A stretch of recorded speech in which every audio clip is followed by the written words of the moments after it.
नमस्कार दोस्तों, आपका स्वागत है मेरे इलेक्ट्रिकल ट्यूटोरियल चैनल पे। यहाँ पर हम लोगों ने इलेक्ट्रोमैग्नेटिक थ्योरी या इलेक्ट्रोमैग्नेटिक फील्ड से एक न्यूमेरिकल प्रॉब्लम को लिया है, जो कि electric flux density, electric field intensity और एप्लीकेशन ऑफ गॉस लॉ से रिलेटेड है।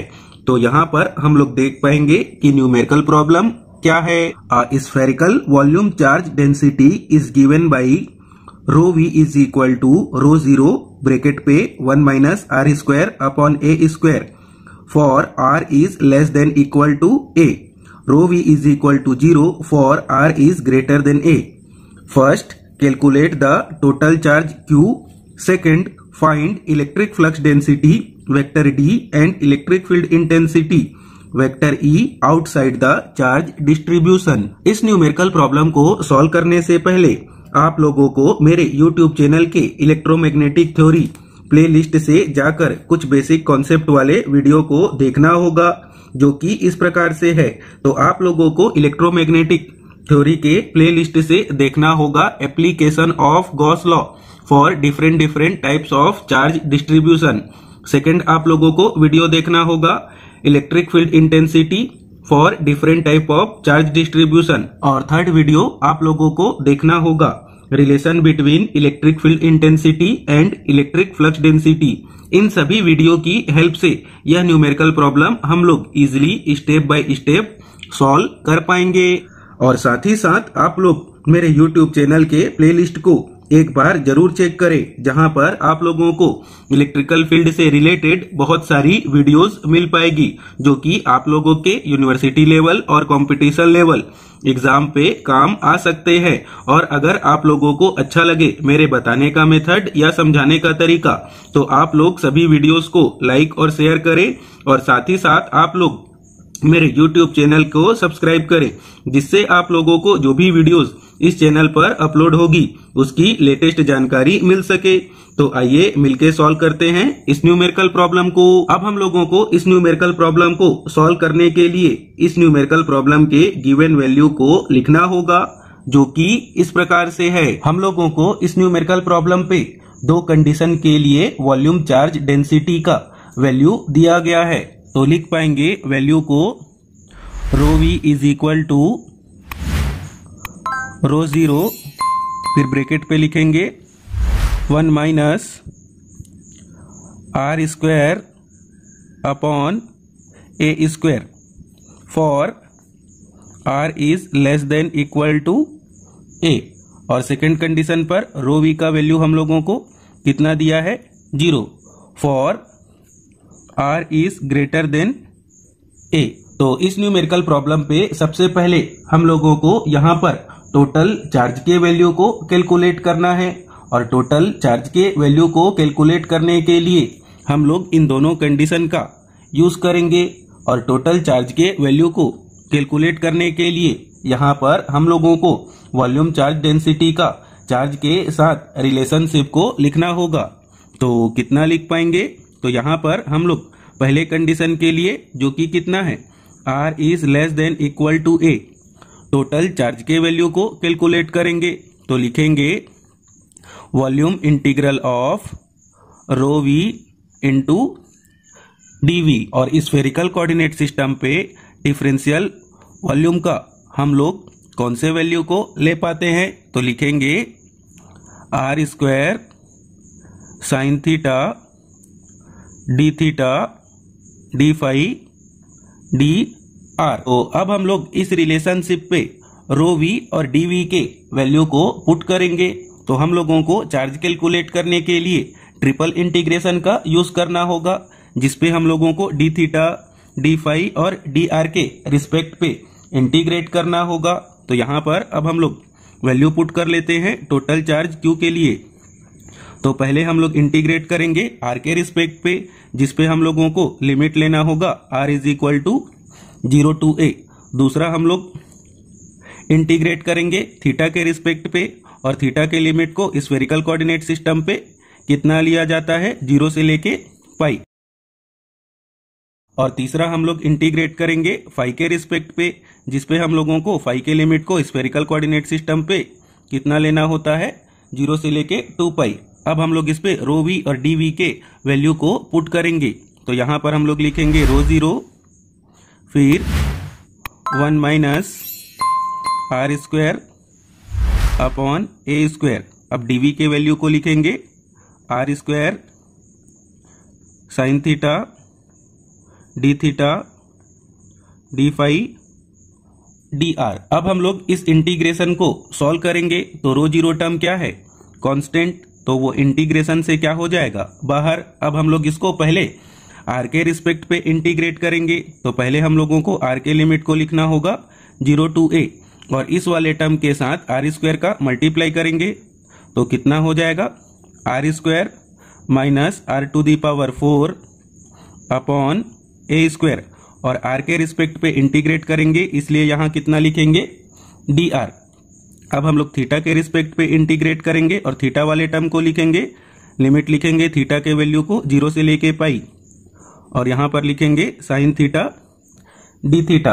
अब फाई वाले टर्म को फाई के रिस्पेक्ट पे इंटीग्रेट करेंगे जो कि कितना है डी फाई और फाई के लिमिट को कहां से कहां तक लेंगे 0 से लेके 2 पाई। अब हम लोग आगे इंटीग्रेट करेंगे तो कितना लिख पाएंगे आर स्क्वायर को आर के रिस्पेक्ट पे इंटीग्रेट करेंगे तो कितना हो जाएगा आर क्यूब अपॉन 3 फिर माइनस फिर आर टू दी पावर 4 को आर के रिस्पेक्ट पे इंटीग्रेट करेंगे तो कितना हो जाएगा r to the power 5 upon 5।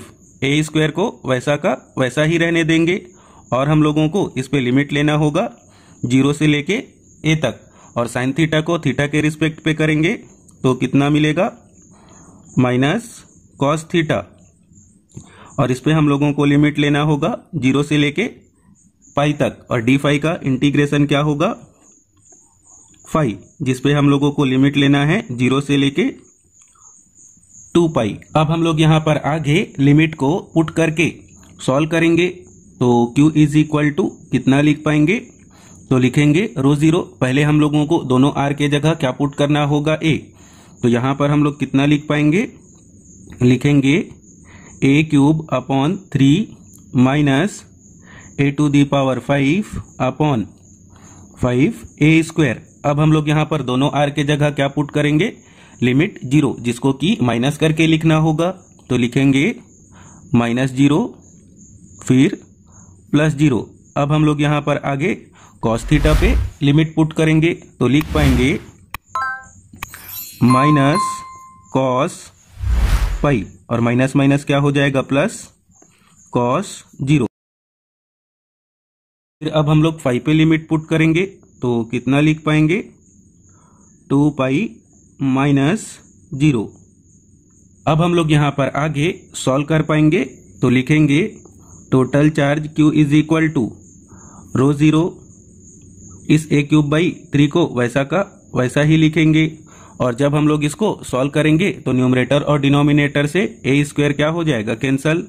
तो हम लोगों को कितना मिलेगा a क्यूब अपॉन 5 और कॉस पाई का वैल्यू क्या होता है -1 और माइनस माइनस क्या हो जाएगा +1 और कॉस 0 का वैल्यू क्या होता है 1 और 2 पाई से 0 को माइनस करेंगे तो हम लोगों को कितना मिलेगा 2 पाई।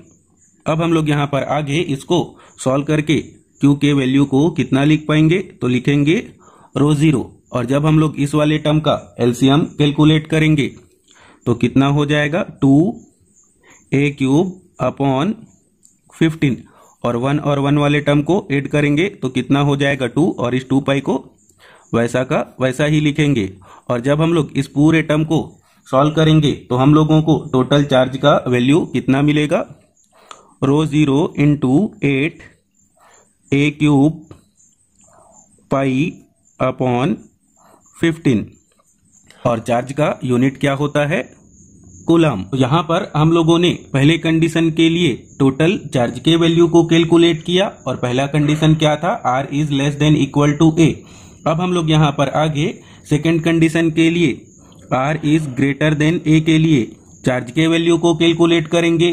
तो यहाँ पर हम लोगों को r is greater then a के लिए जो वॉल्यूम चार्ज डेंसिटी का वैल्यू कितना दिया गया है 0, जिस कारण से जब हम लोग R is greater then A के लिए टोटल चार्ज के वैल्यू को कैलकुलेट करेंगे तो उसका भी वैल्यू हम लोगों को क्या मिलेगा, 0। हम लोग इस न्यूमेरिकल प्रॉब्लम के सेकेंड पॉइंट पे इलेक्ट्रिक फ्लक्स डेंसिटी और इलेक्ट्रिक फील्ड इंटेंसिटी के वैल्यू को कैलकुलेट करेंगे। तो जैसा कि हम लोग जानते हैं कि इलेक्ट्रिक फ्लक्स डेंसिटी का और इलेक्ट्रिक फील्ड इंटेंसिटी का पॉइंट चार्ज के लिए हम लोग फॉर्मूला कितना लिख पाएंगे, तो लिखेंगे इलेक्ट्रिक फ्लक्स डेंसिटी के फॉर्मूले को पॉइंट चार्ज के लिए Q/4πr²। वेक्टर के फॉर्म पे लिखने के लिए यूनिट वेक्टर AR का मल्टीप्लाई करेंगे और इलेक्ट्रिक फील्ड इंटेंसिटी के फॉर्मूले को पॉइंट चार्ज के लिए हम लोग कितना लिख पाएंगे, तो लिखेंगे Q/4πε0r² यूनिट वेक्टर AR। अब हम लोग इन दोनों रिलेशनशिप पर जो हम लोगों ने चार्ज के वैल्यू को कैलकुलेट किया है उसके वैल्यू को यहाँ पर पुट कर देंगे। तो हम लोगों को इलेक्ट्रिक फ्लक्स डेंसिटी और इलेक्ट्रिक फील्ड इंटेंसिटी का वैल्यू कितना मिल पाएगा। यहाँ पर हम लोग पहले इलेक्ट्रिक फ्लक्स डेंसिटी के वैल्यू को कैलकुलेट करेंगे। तो लिखेंगे vector dp is equal to Q के वैल्यू को पहले पुट करेंगे ρ0 इंटू 8a³ और डिवाइड पे हम लोगों को लिखना होगा 4πr² और इसके साथ मल्टीप्लाई करेंगे यूनिट वेक्टर AR का। और जब हम लोग इसको सॉल्व करेंगे तो पॉइंट चार्ज के कारण हम लोगों को इलेक्ट्रिक फ्लक्स डेंसिटी का वैल्यू कितना मिलेगा, 2ρ0 a³ divided by 15r² unit vector AR। और इलेक्ट्रिक फ्लक्स डेंसिटी का यूनिट क्या होता है, कूलाम पर मीटर स्क्वायर। अब हम लोग यहाँ पर आगे इलेक्ट्रिक फील्ड इंटेंसिटी के वैल्यू को कैलकुलेट करेंगे। तो यहाँ पर हम लोग लिख पाएंगे, तो यहाँ पर भी हम लोगों को Q के वैल्यू को पुट करना होगा। तो लिखेंगे ρ0 8a³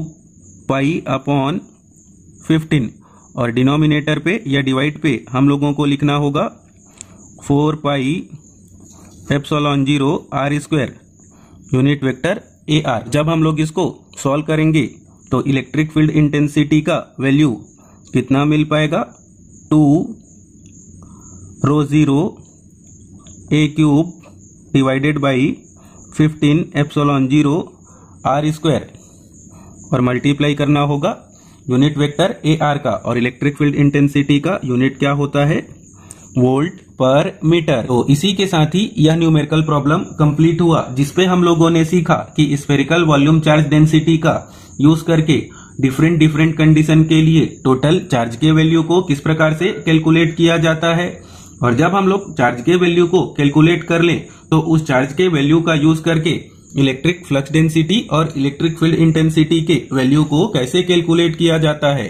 तो अगर आपको यह सब बताने का मेथड, समझाने का तरीका अच्छा लगा हो तो इस वीडियो को ज्यादा से ज्यादा लाइक और शेयर करें और साथ ही साथ मेरे YouTube चैनल को भी सब्सक्राइब करें। Thank you, all the best.